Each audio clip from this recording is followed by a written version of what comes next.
देश और दुनिया की तमाम छोटी और बड़ी खबरों के लिए हमारे चैनल को सब्सक्राइब करना न भूलें और बेल का बटन जरूर दबाएं। नमस्कार दोस्तों, स्वागत है आपका देश लाइव में और आपके साथ मैं हूं आशिमा त्यागी। दोस्तों, सोचिए एक देश जहां हत्या होती है, भीड़ सड़क पर न्याय करने निकल आती है, परिवार तबाह हो जाता है, लेकिन सालों बाद अचानक सरकार कह देती है कि हत्यारों पर लगे सभी आरोप वापस होंगे। क्या ये वही देश है जिसकी किताबों में लिखा था कि यहां कानून सर्वोपरि है? क्या ये वही लोकतंत्र है दोस्तों, जहां न्याय अंधा होता है लेकिन इंसाफ कभी भी अंधा बहरा नहीं होता?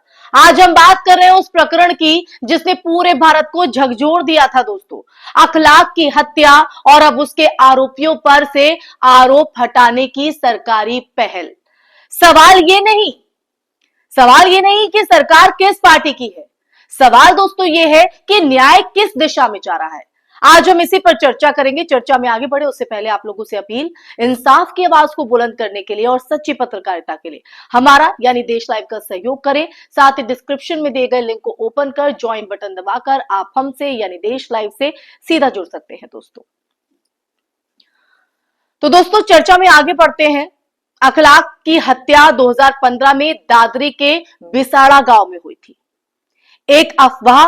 सिर्फ एक अफवाह कि उनके घर में गोमांस रखा है और भीड़ ने बिना जांच, बिना सबूत, बिना इंसानियत के उनकी जान ले ली।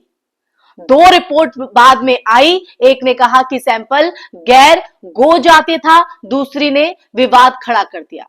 लेकिन असली सच ये था कि अफवाह का फायदा उठाकर किसी की लिंचिंग कर दी गई। देश की संसद से लेकर सुप्रीम कोर्ट तक मॉब लिंचिंग एक राष्ट्रीय संकट बताया गया दोस्तों, राष्ट्रीय संकट। और आज सालों बाद जब पीड़ित परिवार अभी भी न्याय के इंतजार में है, राज्य सरकार ने फैसला किया कि आरोपियों पर लगे सारे केस वापस लिए जाएंगे। अब यहां जो देखने वाली बात है, यहां पर सबसे बड़ा जो सवाल खड़ा होता है, सबसे बड़ा प्रश्न खड़ा होता है कि सरकार आखिर किस आधार पर ऐसे मामलों में हस्तक्षेप करती है। क्या ये एक सामान्य प्रशासनिक अधिकार है या इसके पीछे चुनावी समीकरण, दबाव समूह और वोट बैंक का समीकरण होता है दोस्तों? ऐसा होता है क्या? अगर किसी छोटे मोटे झगड़े के केस वापस होते तो बात अलग थी, लेकिन ये जो मामला है वो देश भर की बहस का केंद्र था। मॉब लिंचिंग क्या है, धार्मिक उन्माद कैसे फैलता है, कानून भीड़ के आगे कितना कमजोर पड़ जाता है, और अब जब आरोप वापस हो रहे हैं तो ये संदेश किसे दिया जा रहा है? पीड़ित परिवार को या उन भीड़ों को जो ये सोचती हैं कि अगर वो किसी को हिंसा का निशाना बनाएंगी तो उन्हें राजनीतिक संरक्षण मिल सकता है? नहीं, भारतीय लोकतंत्र की खूबसूरती ये है दोस्तों कि यहां सरकारें बदलती हैं, कानून वही रहता है, लेकिन यही लोकतंत्र तब कमजोर पड़ जाता है, तब उस पर सवाल खड़े होते हैं जब कानून की धार चुनावी हितों के हिसाब से मोड़ दी जाती है, दिशा पलट दी जाती है। ये सिर्फ अखलाक के परिवार का मसला नहीं है दोस्तों, ये हर उस भारतीय का मसला है, हर उस भारतीय से जुड़ा है जो सोचता है कि कल कहीं कोई अफवाह उसके दरवाजे पर दस्तक ना दे दे, उसके दरवाजे तक ना पहुंच जाए, कि कहीं भीड़ ये ना सोच ले कि सच्चाई बाद में देखेंगे, पहले मार डालो। और ऐसे मामलों में आरोप वापस करने का मतलब केवल केस वापस करना नहीं है, ये एक मानसिकता को वैधता देना है कि जो है सही है और यही है।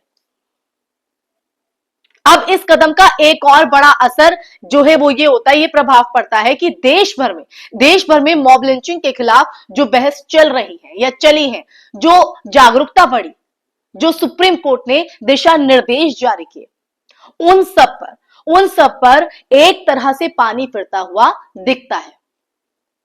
सरकारें जब कानून को राजनीति के चश्मे से देखने लगती है ना दोस्तों, तो न्याय प्रक्रिया खोखली हो जाती है।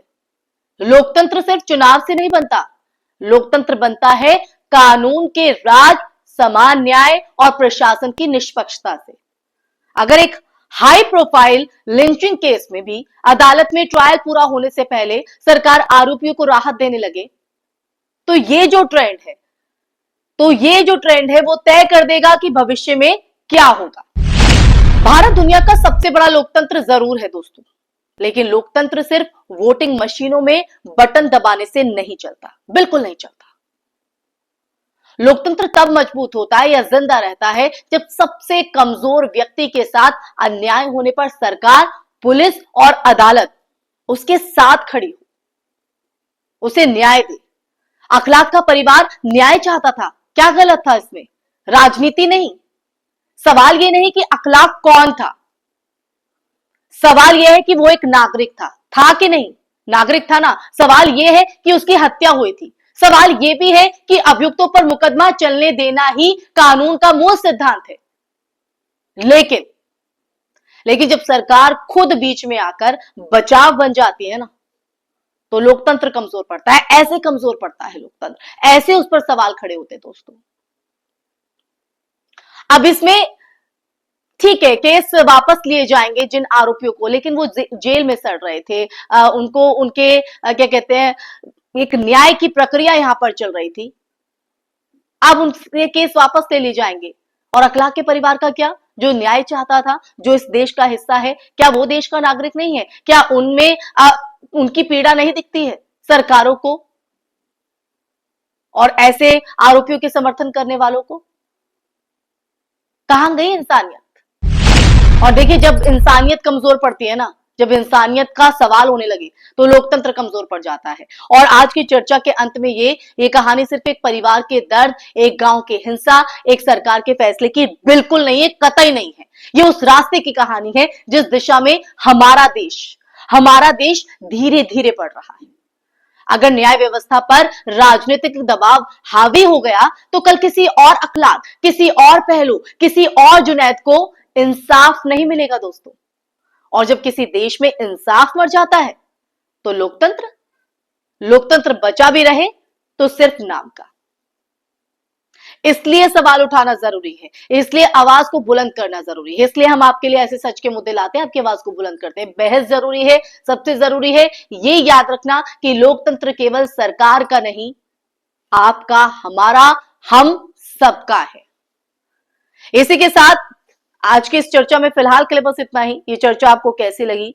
आप ये जो आरोपियों पर से केस हटाए जा रहे हैं, कोर्ट के इस फैसले को आप किस तरह से देखते हैं? अखलाक के परिवार को जो न्याय की उम्मीद थी, उसको लेकर आपका क्या कहना है? कमेंट बॉक्स में कमेंट करके जरूर बताइएगा दोस्तों। मेरी बात से आप कितना इत्तेफाक रखते हैं, इस बारे में भी जरूर बताइएगा। इस वीडियो को ज्यादा से ज्यादा शेयर कीजिएगा और हमारे चैनल देश लाइव को सब्सक्राइब कीजिएगा। फिर हाजिर होंगे एक ऐसे ही मुद्दे के साथ। तब तक के लिए अपना ख्याल रखिए। जय हिंद, जय भारत, नमस्कार।